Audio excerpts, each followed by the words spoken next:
নমস্কার friends, the Bengal ফাইলসের প্রথম স্ক্রিনিংটা কলকাতায় হয়েই গেল। পশ্চিমবঙ্গ সরকার পরোক্ষভাবে চেষ্টা করে এই সিনেমাটার স্ক্রিনিংটা ঠেকিয়ে দিয়েছিল, মানে কোথাও দেখাচ্ছে না, পশ্চিমবঙ্গ রাজ্যের কোথাও সিনেমাটা দেখানো হচ্ছে না। এবং অফিসিয়ালি পশ্চিমবঙ্গ সরকার সিনেমাটাকে ব্যান করেনি, কারণ তারা জানে যে এখন ব্যান করলে সেটা আদালত অবধি গড়াবে এবং আদালত তো কখনোই ব্যান করার পক্ষে রায় দেবে না। সেই কারণে তারা একটা উল্টো রাস্তা নিয়েছে, তারা একটা ঘুরপথ, মানে অফিসিয়ালি ব্যান না করে আনঅফিসিয়ালি ব্যান করে দিয়েছে। কোনো হল মালিক সিনেমাটা চালাতে চাইছেন না, অথবা হল মালিকরা যদি বা সিনেমা চালাতে চাইছেন, মল ওনাররা সেই হল মালিকদের সিনেমাটা চালাতে দিতে চাইছেন না। তো এই সমস্ত ঘটনা থেকে একটা জিনিস কিন্তু আমাদের কাছে খুব স্পষ্ট, সেটা হলো পশ্চিমবঙ্গ কিন্তু ইতিমধ্যেই একটা টোটালিটারিয়ান স্টেটে পরিণত হয়েছে। মানে একটা এই রাজ্যে গণতন্ত্র বলতে আমরা যেটা বুঝি, গণতন্ত্র মানে তো একটা, আমরা গণতন্ত্র কথাটা খুব ব্যবহার করি, কিন্তু গণতন্ত্র মানে কি? গণতন্ত্র হচ্ছে এমন একটা সিস্টেম যেটার মধ্যে অনেকগুলো চেকস অ্যান্ড ব্যালেন্সেস আছে। মানে গণতন্ত্রের অনেকগুলো পায়া। আমাদের ভারতীয় গণতন্ত্রের 3টে পা, একটা এক্সিকিউটিভ, একটা লেজিসলেচার, একটা জুডিশিয়ারি, একটা মিডিয়া, একটা রাদার আমাদের বলা ভালো যে গণতন্ত্রের 3টে পা অফিসিয়ালি, কিন্তু মানে তার মধ্যে মিডিয়াকেও ঢোকানো হয়, বলা হয় গণতন্ত্রের 4র্থ স্তম্ভ, আসলে 4 নম্বর পা। কিন্তু আসলে ভারতের সংবিধান অনুযায়ী ভারতের গণতন্ত্রের কাঠামোটা একটা তেপায়া টেবিলের মতো। তেপায়া, যেটা আমাদের বাড়িতে ছিল, আগেও ছোটবেলাতেও ছিল, একটা অতি পুরনো ফার্নিচার, তেপায়া টেবিলের মতো। তো এই তেপায়া টেবিল এখন ওটাকে 4 পায়া টেবিল বলা হয়, মিডিয়াকেও ঢুকিয়ে নেওয়া হয়। তো গণতন্ত্রের এই যে আলাদা আলাদা পা, একটা পা যদি একটুখানি মোচকেও যায়, ভেঙেও যায়, তখন অন্য পাগুলো দিয়ে সাপোর্টটা থাকে, এরকম একটা কনসেপ্ট গণতন্ত্র। অর্থাৎ চেকস অ্যান্ড ব্যালেন্সেস, নানাভাবে চেকস অ্যান্ড ব্যালেন্সেস। যেমন ধরুন একটা রাজ্যপাল, মানে লেজিসলেচার, নির্বাচিত লেজিসলেচার থাকা সত্ত্বেও সমস্ত কাজকর্ম কিন্তু হয় রাজ্যপালের নামে। এটা কেন হয়? এটাও কিন্তু সেই চেকস অ্যান্ড ব্যালেন্সেস রাখারই একটা উপায়, যেটা নিয়ে এই মুহূর্তে সুপ্রিম কোর্টে কেস চলছে, যে রাজ্যপালের একটা ক্ষমতা আছে। Article 200 of the constitution of India রাজ্যপালকে কিছু ক্ষমতা দিয়েছে। এবার রাজ্যপালের আদৌ সেই ক্ষমতা থাকার কথা কি কথা নয়, রাজ্যপালের আদৌ সেই ক্ষমতা আছে কি নেই, সেই নিয়ে সুপ্রিম কোর্ট একটা কেস শুনছে। তামিলনাড়ু সরকারের তরফ থেকে কেসটা করা হয় এবং সেই নিয়ে সুপ্রিম কোর্ট তারপরে একটা রায় দেয়। সুপ্রিম কোর্টের 2জন বিচারপতি রাষ্ট্রপতিকে সময় বেঁধে দেন, মানে রাষ্ট্রপতির নামেই সুপ্রিম কোর্টের বিচারপতিদের নিয়োগকর্তা হলেন রাষ্ট্রপতি, কিন্তু নিয়োগকর্তাকেই আবার নির্দেশ দিয়েছেন সুপ্রিম কোর্টের বিচারপতিরা। এরকম একটা ঘটনা, অদ্ভুত ঘটনা আমাদের দেশে, এই ধরনের ঘটনাগুলো ঘটছে ইদানিং। কিন্তু এই যে নানা রকমের নানা অ্যাঙ্গেল দিয়ে যে গণতন্ত্রকে প্রোটেক্ট করা, মানে লেজিসলেচার থাকা সত্ত্বেও রাজ্যপাল, তারপরে এক্সিকিউটিভ আলাদা, তার এক্সিকিউটিভ আবার প্রেসিডেন্টের আন্ডারে কাজ করেন, মানে একটা অর্ডার আছে, গভর্নমেন্ট অফ ইন্ডিয়া অর্ডার, যেটার আন্ডারে 1961, যেটার সমস্ত এক্সিকিউটিভ অ্যাকশন যে অর্ডার অনুসারে হয়, এবং সমস্তটাই বেসিক্যালি তার যে একদম মাথায় বসে আছেন হচ্ছে প্রেসিডেন্ট অফ ইন্ডিয়া। এই যে বিভিন্ন লেভেলে, মানে বিভিন্ন ধাপে যে আমাদের গণতান্ত্রিক সিস্টেমটা বিন্যস্ত, সেটা কিন্তু আসলে চেকস অ্যান্ড ব্যালেন্স রাখার জন্য, যাতে একবারে হুড়মুড়িয়ে সিস্টেম ভেঙে না পড়ে, একটা কাজ না করলে আর একটা কাজ করবে, এইটাই কিন্তু উদ্দেশ্য। কিন্তু খুব আমরা স্পষ্ট বুঝতে পারছি যে পশ্চিমবঙ্গে কিন্তু সেই উদ্দেশ্যটা ব্যর্থ হয়ে গেছে। পশ্চিমবঙ্গ টোটালিটেরিয়ান স্টেট হয়ে গেছে, মানে এই চেকস অ্যান্ড ব্যালেন্সটা আলাদা করে আর নেই। মানে সবাই একসঙ্গে সবাই এক সুরে গান করছে, মানে সবার সম্মতিতেই একটা ফিল্ম ব্যান্ড হয়ে গিয়েছে। মানে সেখানে পুলিশ এক্সিকিউটিভ মেশিনারিরই অঙ্গ, পুলিশ, প্রশাসন, লেজিসলেচার মানে নির্বাচিত জনপ্রতিনিধিরা এবং পশ্চিমবঙ্গে যে রাজনীতির ক্ষেত্রের জনগণের এক বিরাট অংশ, মিডিয়া, প্রত্যেকেই কিন্তু এক হয়ে গিয়ে মানে এই যে একটা সিনেমাকে ব্যান করে দেওয়া হলো এবং আনঅফিশিয়াল ব্যান, এটা যে কত বড় একটা ভয়ঙ্কর কথা, এটা নিয়ে কিন্তু কেউ কোনো কথা বলছে না। মানে এর আগে তো কেরালা ফাইলসের সময় আমরা দেখেছি যে সিনেমাটাকে তাঁরা নিষিদ্ধই করেছেন, তারপর তা নিয়ে কেস কাছারি হয়েছে এবং কেসে পশ্চিমবঙ্গ সরকার হেরে গেছে, কিন্তু তা সত্ত্বেও কেরালা ফাইলস কোথাও দেখানো হয়নি, সিনেমাটা দেখানো কোথাও হয়নি, কিন্তু অফিসিয়ালি ব্যান করা হয়েছিল। এবার তো দেখা যাচ্ছে সিনেমাটা আনঅফিশিয়ালি ব্যান্ড এবং সবাই তাতে এক কাট্টা, পুরো পশ্চিমবঙ্গের পুরো ইকোসিস্টেম তাতে এক কাট্টা। এ থেকে কিন্তু একটা জিনিস খুব স্পষ্ট বোঝা যাচ্ছে যে পশ্চিমবঙ্গ কিন্তু আসলে একটা টোটালিটেরিয়ান স্টেটে পরিণত হয়েছে এবং এটা কিন্তু একটা জেসে ব্যাপার নয়। আমি জানি না, আমরা এটা বোঝার একটা বিষয় আছে, এটা একটা ফিল করার বিষয় আছে যে এটা সরকার যদি এটা করতেও চায় তাহলে সরকার বিরোধী কোনো স্বর নেই তার বিরুদ্ধে, কেউ প্রতিবাদ করছে না, মিডিয়া কোনো কথা বলছে না যে একটা সিনেমা কেন দেখানো হবে না, বরঞ্চ মিডিয়ার লোকজন, মিডিয়ার প্রমিনেন্ট ব্যক্তিত্বরা এবং গৌতম ঘোষ মানে অন্য ফিল্ম মেকাররা, পশ্চিমবঙ্গকে তো আমরা তো কি মানে এতদিন লোকজন কি বলে এসছে যে পশ্চিমবঙ্গ একটা প্রগতিশীল স্টেট, সেইখানে ফিল্ম মেকাররা যে কথাটা তাসলিমা নাসরিন বলতে পারলেন যে হতেই পারে সিনেমাটা বাজে, যেটা আমিও কিন্তু সিনেমাটা দেখার আগে বলেছিলাম যে হতেও পারে যে সিনেমাটা লাউজি, ভালো নয়, কিন্তু তার মানে তো এটা নয় যে আমি সিনেমাটাই লঞ্চ করতে দেব না। সেই কথাটা তাসলিমা কিন্তু লিখেছেন যে আপনারা বানাচ্ছেন না, সেই জন্য ভালো সিনেমা আপনারা কেন বানাচ্ছেন না, এই কথাটা কিন্তু আগেও ইতিপূর্বেও অনেকেই মানে এক্স হ্যান্ডেলে গোটা ভারতবর্ষের লোকেরাই কিন্তু সেটা বলছেন যে বাঙালি পরিচালকরা যদি এই বিষয়ে, এই সাবজেক্ট ম্যাটার নিয়ে সিনেমা বানাতেন তাহলে তো আর অন্য কেউ এসে প্রথমবার সিনেমাটা বানাচ্ছে এই বিষয়টা নিয়ে, বেঙ্গল পার্টিশন নিয়ে, তাহলে তো সেটা সেই পরিস্থিতিটা আমাদের দেখতে হতো না। কেউ তো বানালেন না, এবং শুধু বানালেন না তাই নয়, এখনও যে সমস্ত পরিচালকরা রয়েছেন, আজকে ধরুন গৌতম ঘোষ সেদিনকে বললেন যে ভারতবর্ষ নাকি ভাগ হয়নি, ভাগ হয়েছিল শুধু বেঙ্গল আর পাঞ্জাব, অদ্ভুত কথা বলেছিলেন গৌতম ঘোষ। তারপর আমি আপনাদেরকে দেখাতে পারি, আমার কাছে ডকুমেন্টস আছে, গৌতম ঘোষের কথাটাই হুবহু বক্তৃতা হিসেবে দিলেন মুখ্যমন্ত্রী, যেটা আমি ইতিপূর্বেও লিখেছি। মুর্শিদাবাদ মালদার ঘটনা, সাম্প্রতিক এপ্রিল মাসের ঘটনার পর যে মমতা ব্যানার্জির বক্তব্য কিন্তু হুবহু মিলে যাচ্ছে মার্কসিস্টদের বক্তব্যের সঙ্গে, মানে অ্যাজ ইফ মার্কসিস্টরাই তৈরি করে দিচ্ছেন তার বক্তব্যগুলো, তিনি শুধু বলছেন কথা বলা পুতুলের মতন। এটা আমার একটা লেখা আছে, কিন্তু আমি এটা ইতিমধ্যেই এটা নিয়ে একটা আর্টিকেল লিখেছি এবং আবার সেটা প্রমাণিত হয়ে গেল। গৌতম ঘোষ 5 দিন আগে বললেন, 5 দিন পরে গৌতম ঘোষের বক্তব্যটাই হুবহু মমতা ব্যানার্জির বক্তৃতা হলো।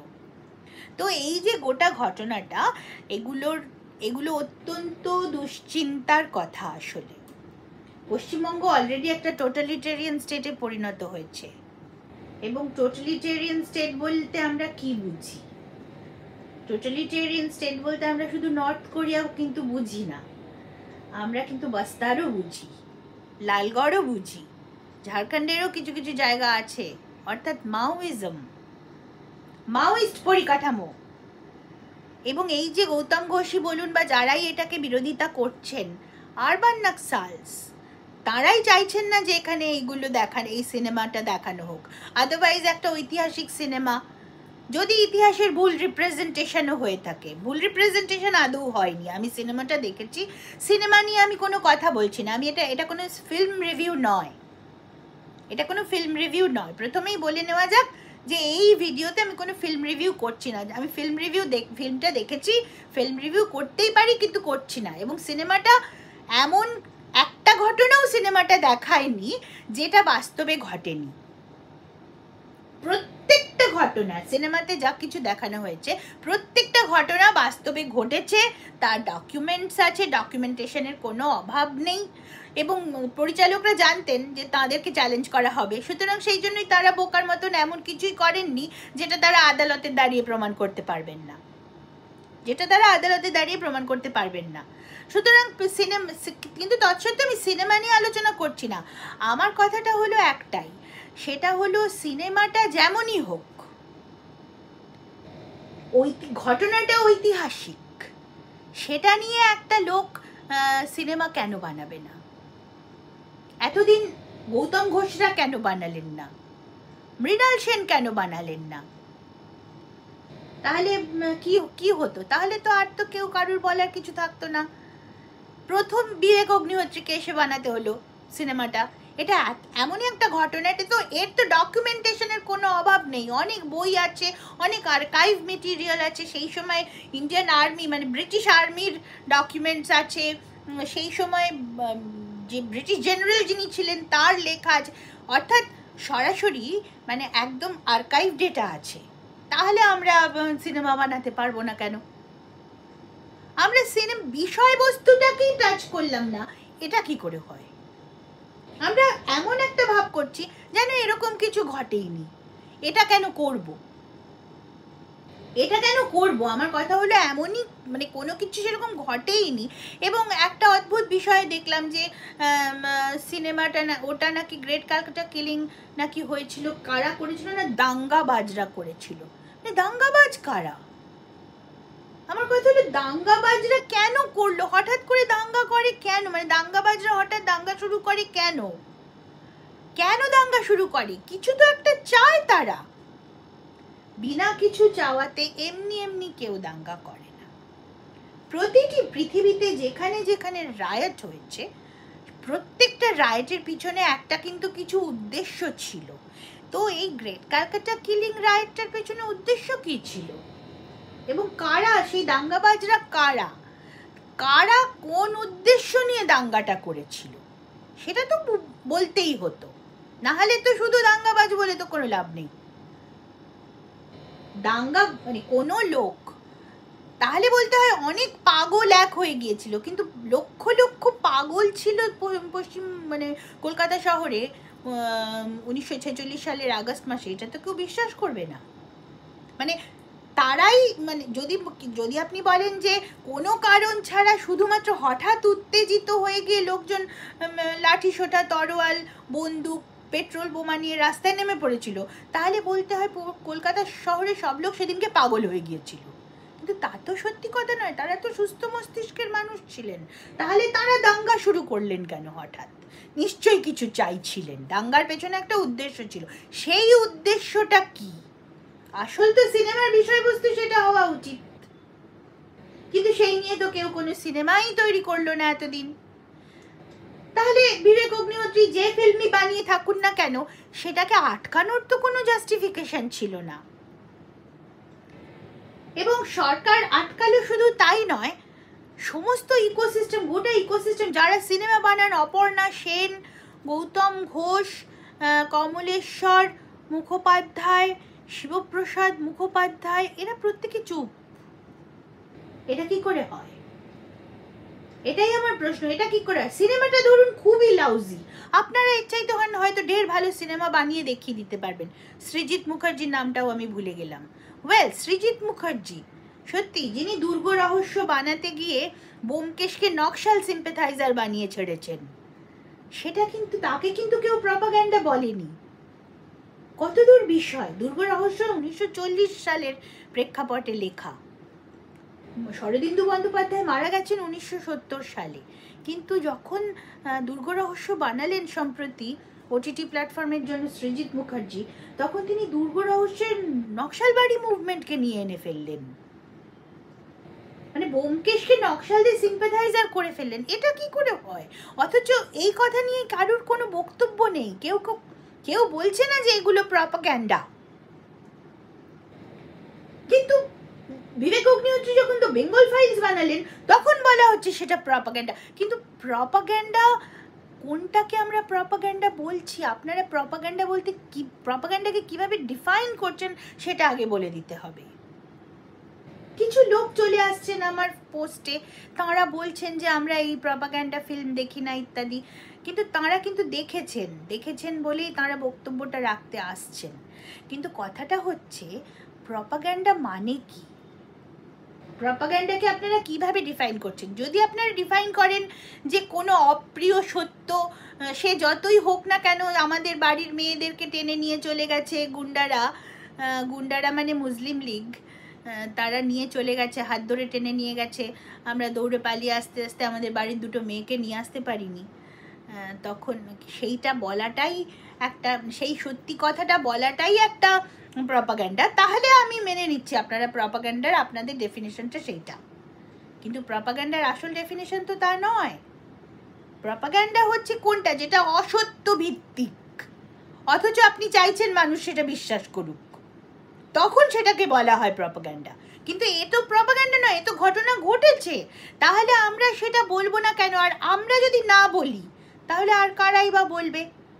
এবং কেন আমরা বলছি না, কেন বেঙ্গল পার্টিশন সম্বন্ধে কোনো কথা হয় না? পাঞ্জাব পার্টিশন নিয়ে কিন্তু সিনেমাও হয়েছে, টেলি সিরিয়াল আমরা দেখেছি, Thomas, we have seen that, আমাদের ছোটোবেলায় দেখেছি, গল্প আছে, কথাবার্তা হয়, সেটা নিয়ে কিন্তু কেউ আটকে রাখেনি ঘটনাটাকে, কেউ চাপা দেওয়ার চেষ্টা করে না। কিন্তু বেঙ্গলের ঘটনাকে চাপা দেওয়ার চেষ্টা হয় কেন?